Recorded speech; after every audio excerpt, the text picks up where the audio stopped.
Welcome to Senior Break. I'm Dawn Medici with Oxford Township Parks and Recreation. And I'm Marie May from Addison Township Senior Center. And we have a special guest today, Yes. Iris Underwood. And Iris is an author Yes. and is going to tell us about the books. Tell us a little Jour- about yourself. Well, journaling. Yeah. Journaling, I'm sorry, Journaling, journaling. That's yes. okay. Journaling. Yeah, so, Yeah, you go. well, welcome. Well, thank you. Thank you. I'm happy to be here and encourage people to write their story and leave their legacy. Yes, that would, Yes. I wish I could do that. Or I'm not a if good we- writer. If Well, we you had don't one have to to be read, a good writer. or if we Are we had going one to have to a read. fight already? But it would be nice to already have one to read about our parents. Right. Had they done right. it, that would have been really nice. So it Right. really shows you how much it's important for us to do it. Yeah. Well, that's one reason why I started writing a personal journal, because I'm Appalachian. I come from the hills of Appalachia, Kentucky, and my folk are oral storytellers. So they left me with nothing other than a few letters I saved from my mother, not maybe a few birthday cards from my granny that I put in my little scrapbook when I was a girl. These are my treasures. Right. And you're living up here, and that's Kentucky, right? Right. So it's not like you talk to them every day to get some stories. No. That's important. So I made pilgrimages. Yes, okay. Until my granny passed and my mom passed, and I still make my pilgrimages to Kentucky. All my uncles are gone, all my aunts are gone, but I have a sister who left Michigan and just had to go to Kentucky, and so she lives very well down there with her husband, and she has 3 boys, 2 who live in Kentucky, but I'm constantly trying to encourage her to journal. Well, I don't want anybody to see what I've read. I said, Patty, that's not what I'm suggesting. Right. You know, you don't have to write that stuff. Just write the good stuff down for your boys, so they know what, and your grandchildren. So that's my story, and I'm sticking to it. Yeah. And that's not something that has to be published. Oh, This no. is something that you want to keep in the family, for the family to have to read, Well, or whoever you want to read it. yes, that could be one of the benefits. But I write, as Madeline Lingle said, I don't know if you're familiar with her work.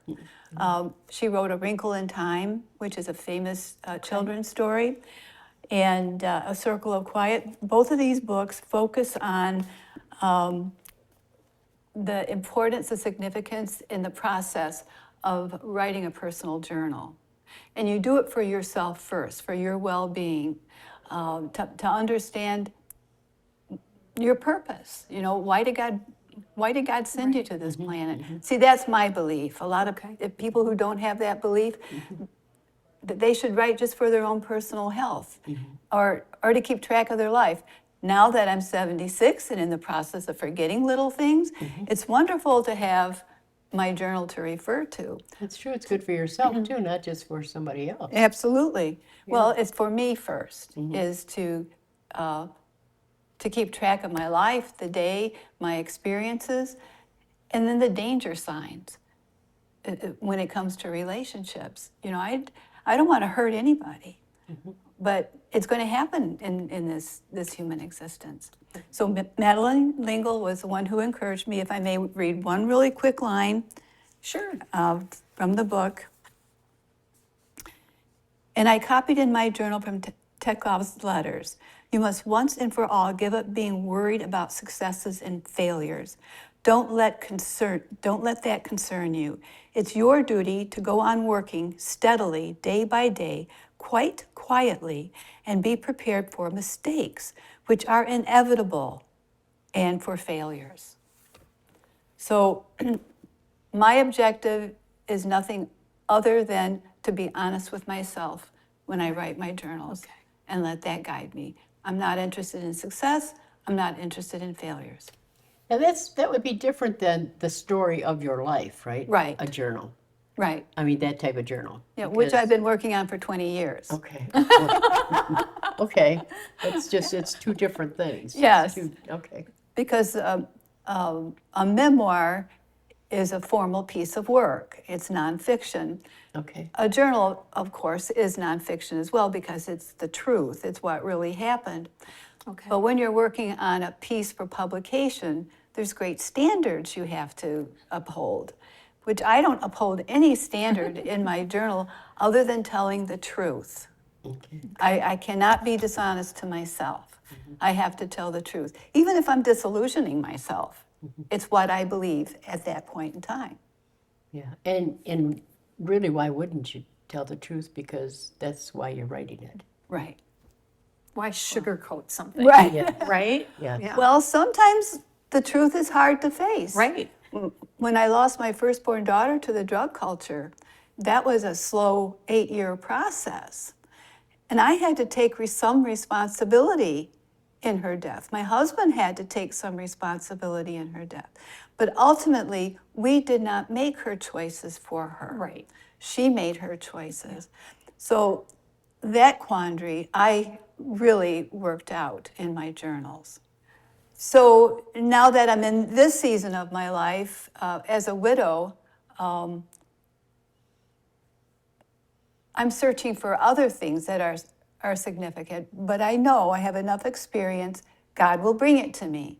I don't have to fuss and fret over it. He will bring it to me, such as this opportunity to encourage seniors to write their story and leave their legacy, because it is a frightening thing. What if somebody finds my journals? What if somebody? Well, you just have to make that decision, Right.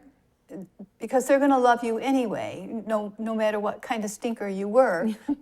But my mother was always afraid of that. Because you are writing about the past, so there's nothing anybody can do about it. If they read it, they read it.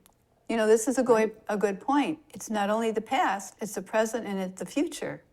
What do I want to do for today? What's on the docket for today? What is most important for me to accomplish today? Right now. Right. Now, once I get out of bed and get going, I might have all kinds of interferences. So do you talk about things that, some of the fears that you see or have as well? Absolutely. Like you said about the future. Right. Yeah, so, Well, I can read you my very first page. Okay. all right. When my daughter, my youngest daughter, went to school, I gave myself permission to begin my journal. That was my big celebration.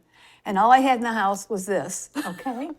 So this is what I started with. Of course, it's well worn. It's dated Thursday, July 26, 1984. Well, Lord, here I am after years of delay to the pull of my heart to write a daily journal. Excuse me. I don't know how successful it will be. See that success thing? But I purpose to be faithful, even as you are faithful. The main person, often, of course, responsible for encouraging my participation in a journal is Catherine Marshall. And then I just go on, to explain just to myself, to have it recorded, why did I do this? How did it get started? Because I wanted to remember that. I'm a little confused over you said the present and the future. Are you supposed to write in the memoir about the future? Honey, you don't have to supposed to do anything. You can do whatever you want to do. Your journal is your own log for you to do in it whatever you want to do. Okay. So you can put down like your dreams, your future Yes. things you would like to do. And I do. Okay. And I also keep an action log on my computer, which is the actions for the day.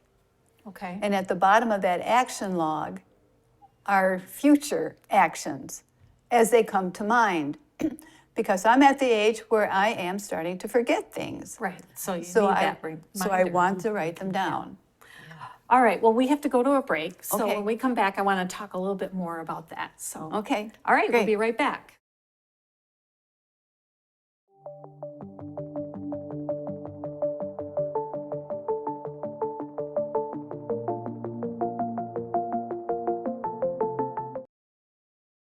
Hi, I'm Peyton Manning, and I'm partnering with the American Red Cross this year to tackle blood shortages.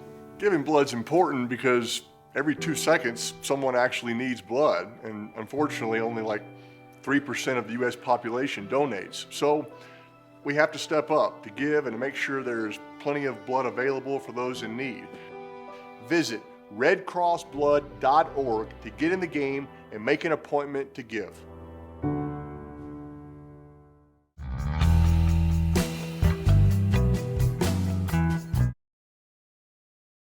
Welcome back to Senior Break.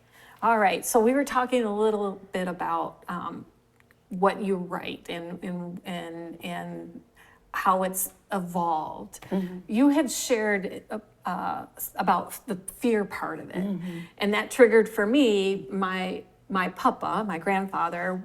My grandmother had passed away. My grandfather was there. We were talking. My kids were infants, and he told me verbally that his fear for my kids was his fear was Future. the future for my children. What kind of life are they going to have? I mean, he went from the Depression all the way to watching me grow up and having a fairly, having a good life. And the now, changes. and the changes, right. changes. And now, like with all the technology and electronics that he could see coming, but couldn't really understand because he didn't have a lot of that to experience, was worried for my kids. So just how time evolves and how, just like you're in journaling, how I'm sure you have that Beautiful, history too, beautiful of how things were to where they're at now and how you feel. And Well, that's the wisdom of our elders, and we really are beholden to listen to that, because how could your grandfather envision a baby in a stroller sucking on a pacifier and playing with a cell phone? right, That is a very scary, that's scary to me. right, Because people aren't writing. They don't realize there's a connection between the right hand or left hand, whichever you write, in your brain, right. informing your own words. And the challenge and the beauty of that. Right. It's kind of lost right now. Yeah, Really? it's remarkable that a child even develops speech today with all the time that they spend on a device. They're not speaking, they're not communicating as much as they were when we grew up or our children grew up. Right, right. So, all right. So, how, if somebody that's watching, when a senior or somebody wants to get started, what would you recommend, or what would you suggest to them to get started? Like what tools would they need? What could that first page look like, right? However they want to look at it. Like I said before, this is what I picked up when my daughter, when she left for school. And this was the only book that was in the house. And it had been somebody had written in it. I think it was probably my older daughters. And I just picked it up because I knew if I didn't start then, I may never start. Okay. So I just started with where I was then. So you could start with what happened yesterday, and then does that lead you to go back to talk about 10 years ago? It So could. that you could, because that's really what I'm thinking. You want to leave a message for after we're gone to the people that are still left, so they knew what we lived through. Is that right? Well, that could be part of it. There are a million reasons and benefits to writing a personal journal. It's not only personal discovery, but like I said, revisiting my family's, my Appalachians family's stories. So writing a personal journal gave me enough courage and skill to go to my granny, to go to my mom, Okay. and It's a start. request their stories. So I got enough of them. Right. I mean, these genuine jewels from my granny. For instance, one day we were all gathered around her kitchen in Kentucky. She lived on an alley, and across from her house was a huge old building that I don't even know what it was, but it had so many rooms and it was spooky. And a very poor family lived there. The mother had had a stroke and she couldn't talk. It was almost the most bizarre childhood a person could have. Right. But here's my granny, Right. the stable person in the community, watching out and praying for all these people. Yeah. A woman lived in back of her who had several children and no husband. And she was so concerned about Janice because those children didn't get enough food. So Granny would go to her garden and she would harvest from her garden and she'd share her garden. Well, one day, my sisters and I and my cousins were visiting Granny. And someone had a birthday. It wasn't mine. And she made a birthday cake and she iced it. Well, as soon as Granny turned her fat behind toward the sink, one of the cousins went like that and swiped the icing. yeah. So Granny turned around and she looked at us and went like this, "Now don't skin my cake." That was her vernacular. That's how she saw it. My whole family knows that story. Right. And I'm thinking of this as we're talking about it because by the time the person, say grandchild, reads it, it will be her past no matter when they started. Right. So it doesn't matter. Right. Yeah. Yeah. And your past too. But don't forget your dreams and your aspirations. Don't get hung up on the past. You know, I had some pretty challenging failures I had to overcome in my life. One that with my buck teeth and I'm ugly and nobody will ever love me. These are all lies, you know. Right. But at the time, and somebody's telling you that, you Right. kind of believe Yeah. it, right? Yeah. It's Well, real to you. Or it feels real. and you may carry that all your life unless you ask the Lord to help you deal with it. Right. Yeah. And you have friends who love and affirm you. And I have 4 wonderful sisters. They haven't all been loving and affirming simultaneously, but neither have I. You know, families are not perfect. That's a wonderful thing about a journal. You know, you work it out in there. But primarily, my journals are about my spiritual journey. That is what they have become. And where my 2 surviving daughters are, and my prayers and my concerns for them, and my dear neighbors, those who are dear. Right. So, and wonderful opportunities like this, you know, to share with people. Don't overlook your own story and your parents' story and your grandparents' story. A lot of people just blow them off and say, well, we were just immigrants. Oh yeah, just immigrants? Right. You founded this country, for heaven's sake. Right. So there's no real rules. That's a good thing. You just write, because if somebody handed you or me or you a book from my grandparents, I would love it. Yeah. I would love to read every single word in it, not think about, you know, and it will be the past, but it wouldn't matter because they wrote it in their presence. So it would mean a lot. Yeah. Right. Yeah. Yeah, truly, Such truly, a good idea. the letter from the heart Yeah. is a marvelous thing. That's what the scriptures are, you know, letters from all the apostles and the prophets, and you know, Jesus. It's all what happened, and it's all from their heart to guide us. I'm not saying that my journals are going to guide anybody. That's not the intent. The intent is for me to find the guidance for every day, and because I journal in the morning generally, and then I read at night. Okay. You know, try to feed myself with good stuff at night. Right. So. But I just wanted to show you, once you catch a vision and you participate in that vision, then other people do catch it. And I taught journal writing classes at the Troy Public Library for 20 years. And then they canceled me because things got a little Right. politically correct, you know. You know what? Before you share this Okay. with us, we're going to take another break, Okay. and when we come back, we'll dive into Okay. what you would like to share. Okay, thank All you. right. All right. So we'll be right back.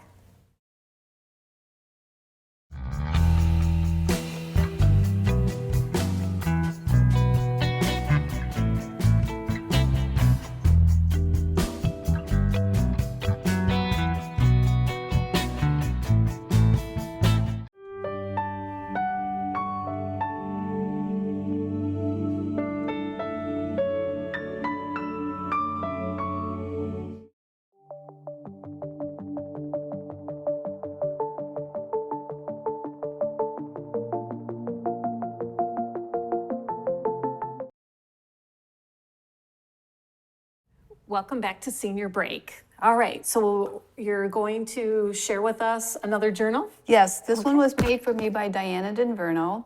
She is a former journal workshop attendee who advanced to the the Leaps class, which was where we wrote memoir and fiction and poetry. And she's now a published poet. Wow. But she has since moved out to Texas, so I don't get to see her. But one day she showed up at my journal writing workshops with 2 of these books that she made. Oh, Oh, nice. So you see the contagion of journal writing is a very positive thing. So inside this book, she has a quote by Ted Kooser. You know exactly what else goes into a picture like this to make it seem as if you saw it first. How a person can lean on the warm hoe handle of a poem, dreaming, making a little more out of the world than was just there a moment before. That's by Ted Kooser. And in the bottom, here she has little bits and pieces to keep in an envelope. oh, And this is my entry. I'm just going to read the first sentences of the entry. Okay. February 22nd, which is one day after my birthday, 2008, because that's when she gave this to me. 7:25 a.m., cloudy, more fresh snow. 59 years old. It will take a miracle for me to own a Mercedes car by age 60. But miracles do happen, and desires of the heart do change. It doesn't matter, other than the memory of driving in Uncle Tab's Mercedes with Becky. That's what I really wanted, to possess that memory tangibly, to recall my firstborn's face, that companionship with my child that I'll never know again on this earth. The car was just the piece of the puzzle I needed to reconstruct that beautiful feeling, the echo of her voice. This is just like our Mustang. yeah. Yeah. See Wow, what I mean? I know. Thank you for sharing that. Wow. It's just Pretty powerful. It is, and you don't need to be a wordsmith to make it happen.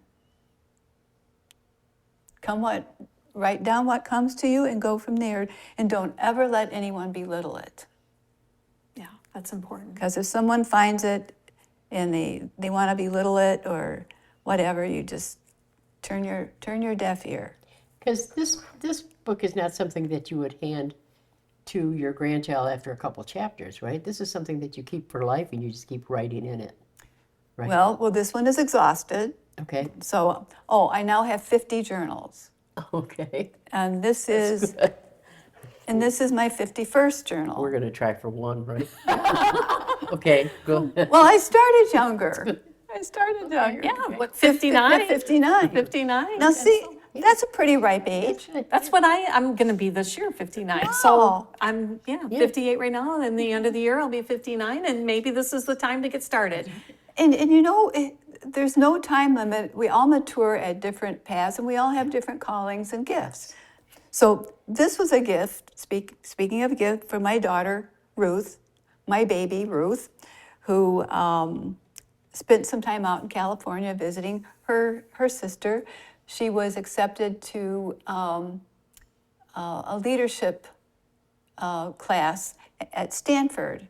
So she decided to go out there because she's in a midlife crisis of her own right now and trying to find her new place.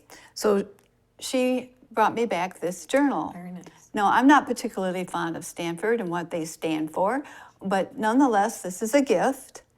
So this is my current journal. Okay. So you see the difference Yeah. between this, my first, and this, my present.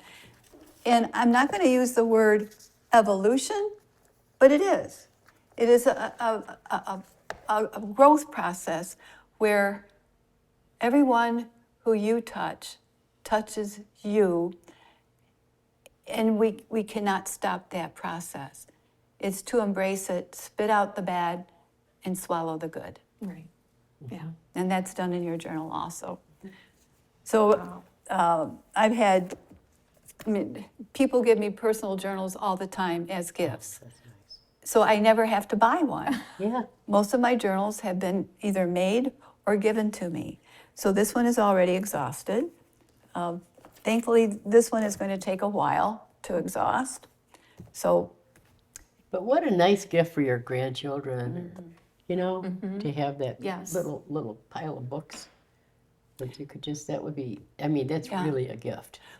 You know, and that's a journal of its own type too, Marie. See, I would not want to surrender my heart in my past, because I speak of my frustrations with my husband and with my children and with my neighbors.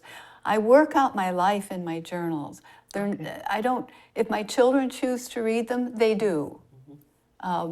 Because I have been as honest and open with my children as they will allow me to be. Sure. And so that's up to them. But however, my sister Patty, who lives in Kentucky, who will not journal, has promised to take my journals if my daughters don't want them. Okay. I mean, she's a little bit younger than I am. Okay. They'll have some lifespan there. But it's not that I have a list of homes for my journals in my deceased.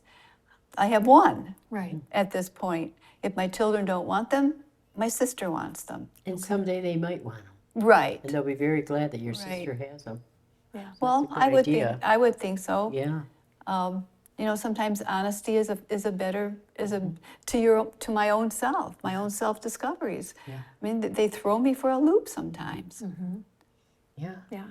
Well, we know you're really busy with books, but there's other things you do too, right? Oh yeah. Just a few. So journaling, Journaling. Yeah. right? You said you've written some books. Yes, and I write a weekly column for the Tri-City Times, Okay. and that is little tidbits of the day and of the time, and I try to take it off of me and focus on an experience like this. Sure. Or a flashback about my mother writing her grocery list, and she has TP on it. What does TP mean? Toilet paper. Yeah. Oh, you're good. Yeah. You know, Right. Little things like that mean the world to me. That was my personal development. Right. Okay. Yeah. And I'm smelling lavender here. Yeah. So tell us about this lavender. Yeah. Well, when I closed the farm, I gradually pulled up all the lavender as it died and had the burning ceremonies and all that kind of thing. So it was a lavender farm. Yes, I was open Okay. to the public for 10 years. Okay. Not just agrarian themes, but always had guest speakers every weekend, and somebody who knew much more than I did in a certain field, and I use the term metaphorically. And so when I closed the farm, that's when I returned to my first novel, because I had started it. Okay. And so I returned to my first novel. So between 2018, no, I'm sorry, when did I close the farm? My brain is not pulling it up. But once I closed the farm, I finished my first novel, The Mantle, which is a big opus. I have them with me, but I didn't bring them here. Yeah. No. Yeah. No worries. Yeah. And so I had a big party for that under the pavilion that I built for the lavender people. So bit by bit, pulled up all the lavender, but I was lonely. I needed something to harvest and bundle and then rub off so I could have my little Sachets. smelly sachets, and then the dried lavender for culinary to cook with, and just an excuse to have people over Sure. to harvest and then sit underneath the pergola and help bundle it and that kind of thing. Oh, It's an very interesting- nice. very So, interesting. but since then I've written and published The Mantle, which is fiction, and then Matewan Garden Club. Matewan, West Virginia is a little town in West Virginia where I was born, as my mom would say, 7 miles from the McCoy Bottom, where my family and I lived until I was 4.5 years old. Then Dad uprooted us and moved us to Detroit. Okay. Yeah. Oh, wow. This has been really interesting. Yeah, this has been really great. So we've run out of time. Yes, we are. So, well, thank you so much, Iris, for Thank you, joining us Iris. today This and was sharing your story about journaling. And please, hopefully this has inspired you to get out and start writing. So Yes. write your story, leave that legacy for your family or however you want to do it. It's So, a good gift. Yes. It's a gift to Yeah. leave. Yes. So- Yes. All right. Well, thank you. Thank You're you. welcome. Thank you. You're That was welcome. great. Thank you for inviting me. Yes. All right. Till next time. Thank you. Bye-bye. Bye-bye. Bye-bye.